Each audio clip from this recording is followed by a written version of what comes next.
Hey guys, and welcome back to the channel. Today your girl has a good old polygel nail set to do. Now, even though the stores and shops and barbershops have opened back up, I haven't mustered up enough courage to go to my girls yet and get my nails done. Even though these things are in desperate need of a revivement, I'm gonna just do it myself.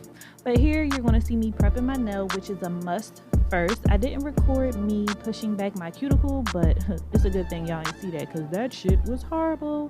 But you just want to make sure you prep your nails very well because this will set the foundation for the next steps. So here I'm just buffing to give it a smooth surface, and that's going to prep it for the base coat. Now you want to get all of that dust and gunk out the way because you just don't want it mixing in, and just clean up as you go.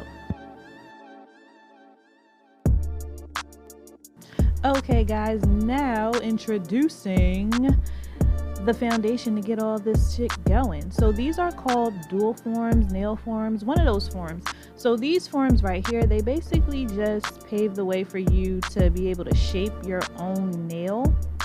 And with the other forms, they're basically like a tip for the full nail, and they just basically have everything shaped out for you. So all you have to do is paint. But these, you just want to make sure you get that right up under your nail as close as you can. You just want to make everything go straight across flush, so that way you don't have any bumps or too many dips. It'll just make everything nice and even. And there we go. Excuse me. Ooh, there we go for that, y'all. Told you, nice and flush. Boom. All right, y'all, so here is the main attraction. I will be using this Vernmol polygel. I just purchased it off Amazon. It came with about 6 in a pack for about $25, but they're just different assorted polygel glitters. So these things look nice, and I'm going to go ahead and use this one. Even though I'm not using Modelones Polygel, I will be using their base coat. Now the kit, when I got it from them, it came with the polygel color apricot, soft pink, and white. So now we are putting on our base coat. Now this is going to help for the polygel to stick. They even do this, from my understanding, I even think they do this with gel, but for the polygel, this will just help. This is going to give the polygel something to stick to. If you do not put the gel on your nail beforehand, the polygel will not stay. But there we are. So we're just going to pop these things into the bakery here. This is our UV light. You're going to cure these, since it's just the base coat going onto your natural nail. I only do it for about 30 seconds. You're not going to see me do it here, but yeah. So now that 30 seconds done passed, we can go ahead and take some of this little alcohol right here, or you could just use some of your slip solution. Get that sticky layer off. It is not cute, and you want to do that immediately because that sticky layer, as you can see, picks up shit immediately. So just get that off and we can proceed on the next step. This is where the artistry begins. So we've done put the polygel on our nail. So you don't have to put as much.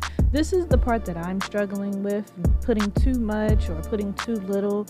So what you do is, what I've seen is, what they've said is, you just put it on in the middle and then you just push it side to side with the flat part of the brush, so that way it can spread evenly, I guess.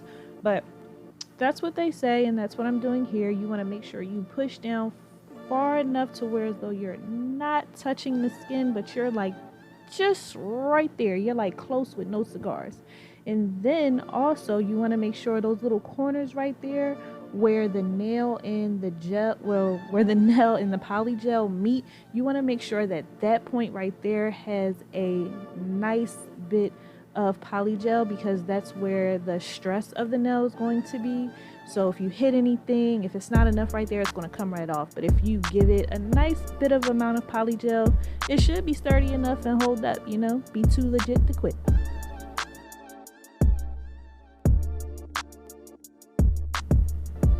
Had to check on my phone real quick. Them tunes stopped playing. People was texting me. I had to mute the people, put my music on so I get my little zen. But yep, back to the work. All right, so now we're gonna have to bake that thing again in the nail fryer. Yes. she's all nice and baked. So you're going to go ahead once again. You always, every time you cure your polygel, you always want to make sure that you wipe the sticky layer off. There will be a sticky layer. This is what the nail looks like, and it's a nice little form there. It's not perfect, but once again, like I said, I'm not professional. So we're just going to go in again, and since I didn't put a heavy amount on the top, I just wanted to do that first layer to like get my base, to get my shape.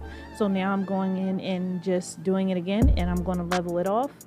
Like I said before, you just want to push side to side with the flat part of the brush and just make sure everything is even, no lumps, no bumps. And you don't have to make it quite so perfect right now, because remember, you still have to go in and file and buff everything down. So even if you do put a lot, you can always file it down, but just be careful not to put too much, because one, you do not want to waste this product, and two, you just don't want to be sitting there all day doing that unnecessary bullshit.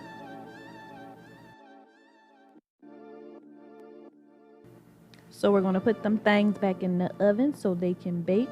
The UV light is going to harden the polygel. Only for about 30 seconds. You don't need that much time. You don't want that much radiation. Once again, you want to get that sticky layer off. You have to get the sticky layer. Go ahead and cut that bad boy to the length that you want. I wasted product here, as you can see. I don't know why I did that. Make sure they're all even, and girl, just get to buffing and buffing and buffing all over again. Get to drilling, making everything smooth and even.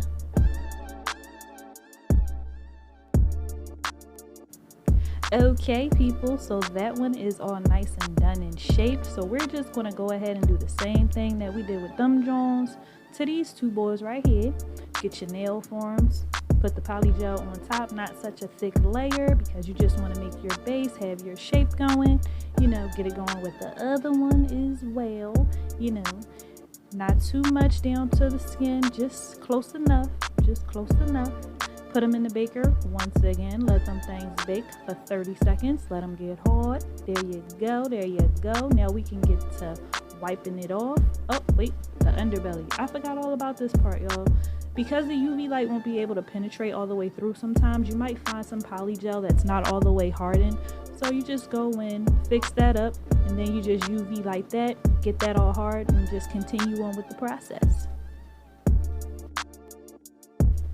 And again, my good people, we're going to go ahead and put our second layer on top. You could just put that in the middle, because you want that part where the nail and the polygel meet. You want that as a nice thickness, because you want it to have a good foundation, because you don't want it to break all over the place, because that's where the stress of the nail is going to be, from what they say. Get that baking, buff, scrape, shape all over again. These are the repetitive steps to a polygel. Get it going, get that drill. This thing right here helps, to me, seemingly it helps it get more smooth. There was a bunch of other drills with that. If you know more so how to use that thing, please drop a comment, let me know what to do, tell me if I'm doing it wrong, and give me some techniques on ways on how a beginner like myself can use it, because sometimes that file, it just takes forever.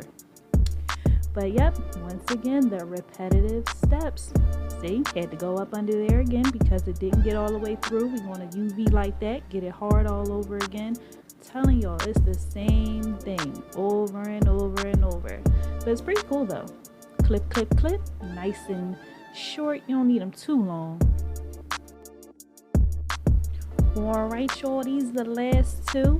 Like I said before, get that sticky layer off. You have to, and do that immediately. If you go and do other stuff while that sticky layer is on there, when you go to look at your nails, after you done painted them or whatever, you want to see all this hair and dust particles that be flying in the air, and it's just not cute. Again, put that second layer on just to give that middle part where the stress is going to be some extra reinforcements so it doesn't break off. And everything will be great. Look at these joints, y'all. They is coming together so nicely. Now, I know they're not perfect. Once again, I am not a professional, but I think for the first time doing them, I think they came out pretty good. And then at the end of the day, I done ordered about maybe 4 more different polygels because this is about to be my shit. This polygel set is going to save me. When I go to get my nails done, I spend at least $100. This polygel is saving me a nice little bit of money.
See, I told y'all this thing came with about 4 more different drill bits. Please, please, please inform your girl. I've been watching videos and I'm just kind of, some of them I understand, some of them I don't know, but just leave me some commentary, let me know, give me some tips.